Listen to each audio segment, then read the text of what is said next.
Let's start the video with a story. A story about a girl who could have touched the moon but was buried under the piles of money. Her name is Thoivi. Thoivi is a brilliant student. In her last exams, she proved her brilliance again. She scored 92 out of 100 in the first language, 92 out of 100 in the second language, 97 in maths, 97 in physics, and 95 in biology. This is a top tier performance. With this kind of hard work and dedication, she could have done great things in her life, for her and also for all of us. But the tragedy is that we will never see in her true potential because she is not with us anymore. She is dead. Just a few days before the exams, she developed a liver condition, which sickened her badly. Even then, she refused to stay at home. She did not give up and attended all exams and did the best she could have done. But things did not go very well. Very soon, her situation got much worse and she was removed to a hospital. After multiple tests, doctors found out that she had a liver issue, and if not treated soon, it might take her life. But the cost of treatment was not something we would call affordable. Her life was priced at 1 crore. But they did not give her. Her family, friends, local residents, everybody around her tried to help her. But all that effort was not enough. They only managed to arrange 45 lakhs, which is not even half of the needed amount. But time was running out and she was in immense pain. But the world did not have enough mercy on her, and on 15th April, she passed away. Just imagine what a loss it is that we lost a precious life. Now you can argue that, well, you seeing it was a rare situation when nothing could be done. She was weak both physically and financially. People die like that every day. It's not in our hand. Before I give you my opinions, let me tell you something. In this video, I will not try to throw random facts or data on you because that's boring and honestly, it doesn't matter. Instead, I want you to slow down and ask, why does it matter at all? Because once you understand that, then the numbers are not just numbers, they are something you should really care about. See, her death was not an accident, it was a long planned process, and she just happened to be unlucky. We knew she was sick, we knew she was suffering, and we knew she needed treatment. But we still could not save her. It's not like her friends or family did not try enough, they did. It's not like the doctors were not willing to save her, they were. Now that brings us to a question. What if it was me? What if it was one of our loved ones? What if they died not because I did not try to save them, but because I wasn't rich enough? Just think how frustrated, angry, and sad you would be to know that you lost someone just over money, even though money is everywhere, it's just not in your hand. Now you may argue that healthcare is expensive. Some treatments are just hard to get. But isn't it concerning that our life has a price tag, and if I can't pay that, I die?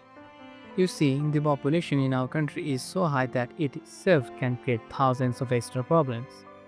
Even though every year 70 to 80,000 students become doctors, it is still not enough. On average, there are only one doctor for every 1,000 patients. Just imagine if you had fever and you had to wait with other thousands of patients in a line, you would be dead. But if you wanted immediate treatment, then you would have to go private, which is not everyone's cup of tea. So you just stay on the line, half there burning your head, and maybe you secure a bed for yourself. But we're going to regret that too, because our hospitals suck as bad as Trump's Hindi. The construction happened in the 90s, the walls are falling apart, there are rats all over the place, and the ceiling looks like it wants to give you a kiss, a deadly kiss. And don't even expect anything as hygiene or cleanliness. That's a fairy tale. But if you still manage to suffer all this and survive, that will be a great feat and you will be honor farming your entire life. Every year, almost 1.6 million people die due to the lack of healthcare. This number is higher than people dying of cancer or any other disease. The number 1.6 million quite does not strike much, right? We don't really understand what 1.6 million deaths is like. Let me give you a simple exercise so maybe you understand what that might look like. Imagine your parents die, or maybe your son, your brother, your husband, or your wife, or anyone you deeply love and care about. Now imagine that happening 1.6 million times to 1.6 million families. Can you really imagine that? How horrifying that is? I can't.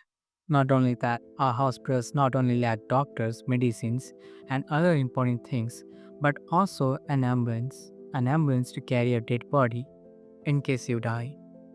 A few days ago, I saw a reel on Insta, you might have seen that as well, where a brother is having to carry his sister's dead body on a bike because there was no ambulance. You can literally see him crying, shivering, unable to speak or even stand. How is he supposed to do that? Can you imagine yourself in his position? To carry your sister's dead body while you are mentally dying as well? The media, the influencers, the celebrities, they absolutely don't talk about this because they are far from its range and it does not affect them at all. To them, healthcare is just a random question. They would literally buy entire hospital if needed. But for us, it's a death or life situation. The government sector is cooked for sure, but the private sector is not any better as well. It's like a double-edged sword. If you are poor, then you will not even be allowed there.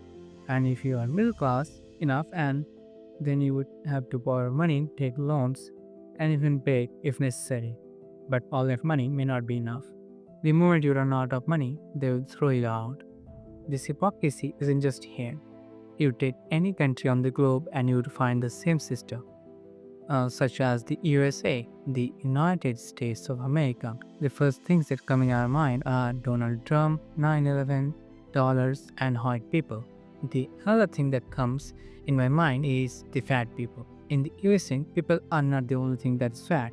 The healthcare bill is even fatter.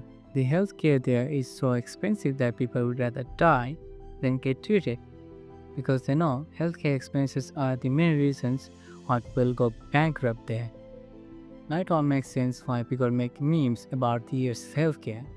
It's like best technology, first access.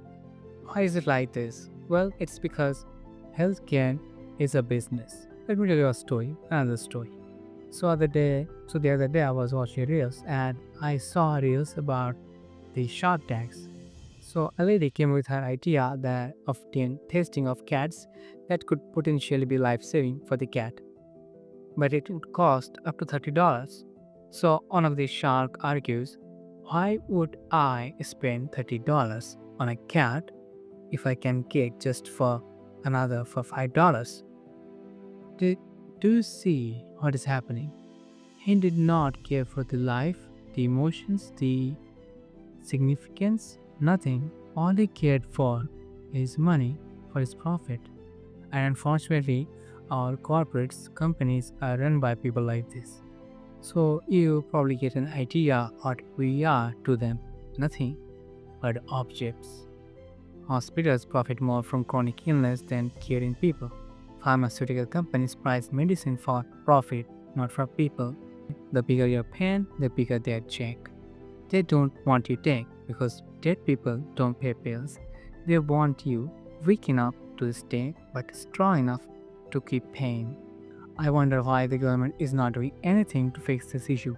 Maybe it's because it's not beneficial, there is no pressure on them. Well, it's obvious because hospital beds don't win you vote. Legend stars. People dying is not quite important, right? People can be given birth again, and those who are dying are going to heaven anyways. So let's just keep the topic up to relation. That's, I think, the better idea. Jokes aside, it's a serious issue because we want to live, we want a better tomorrow. So, what do we do? First of all, don't get sick at all. I know it's impossible to not get sick. I'm just trying to say that don't get sick with obvious reasons such as sleeping late, eating junk foods, not exercising, etc. Try to take care of yourselves as much as you can. Try to control things you can. And even when you get sick, try to get treated as soon as possible. Don't let it go first. Secondly, spread awareness and educate yourself because unless people know about this issue, they can't take actions against the government or the hospitals. And by educating yourself, you will be uncomfortable. We have to understand that healthcare is a basic human right. Regardless of your caste, religion, or anything, you deserve to get treated. At this point, the world does not need more medicine, it needs more sympathy.